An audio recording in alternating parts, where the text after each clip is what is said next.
আসসালামু আলাইকুম। ধান আমাদের দেশের প্রধান ফসল। জমি প্রস্তুতের সময় জৈব সার প্রয়োগ করতে হবে, পারলে সবচেয়ে ভালো। জৈব সার মাটিতে স্থায়িত্বশীলভাবে উর্বরতা বাড়ায়। জৈব সার গাছের প্রায় সকল পুষ্টি উপাদানই বিদ্যমান থাকে। জমি তৈরির সময় টিএসপি, ডিএপি, অর্ধেক এমওপি, জিপসাম, বোরন, জিঙ্ক প্রয়োগ করা যেতে পারে। বাকি অর্ধেক এমওপি সার উপরই প্রয়োগ করতে পারলে ভালো। ইউরিয়া সার 3 কিস্তিতে উপরই প্রয়োগ করা ভালো।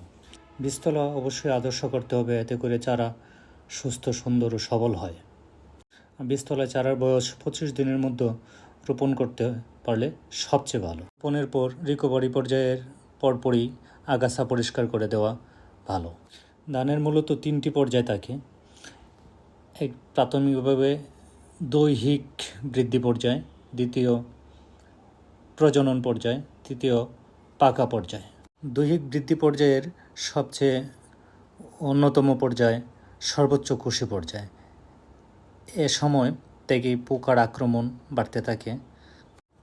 এ সময় মাজরা পোকা, চুঙ্গি পোকা, পাতা মরানো পোকা, গলমাছি সহ বিভিন্ন পোকা আক্রমণ করে।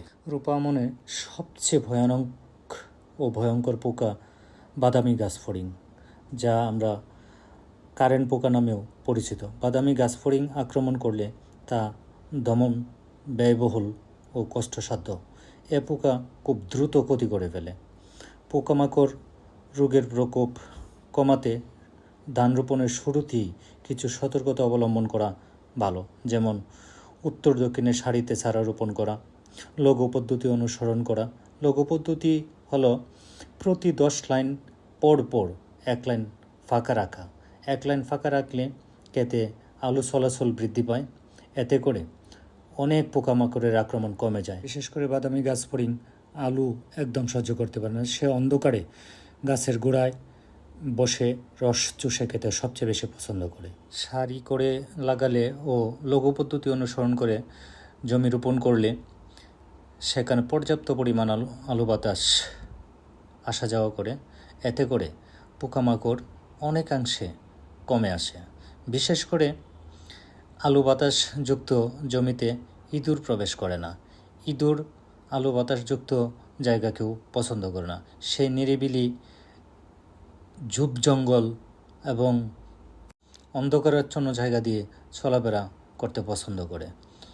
আমন আবাদের জন্য আগেই আমাদেরকে সতর্কতা অবলম্বন করতে হবে এবং আমাদের কষ্টের ফসলকে গড়ে তোলার জন্য অবশ্যই আমাদের কৃষকদেরকে অনেক সচেতন হতে হবে এবং আধুনিক কৃষি চর্চা করতে হবে।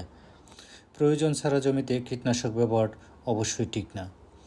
জমিতে কীটনাশক ব্যবহার করতে হলে অবশ্যই সঠিক পোকা চিহ্নিত করে বা রোগ শনাক্ত করে সঠিক রোগ ও সঠিক পোকার জন্য সঠিক কীটনাশক ব্যবহার করতে হবে।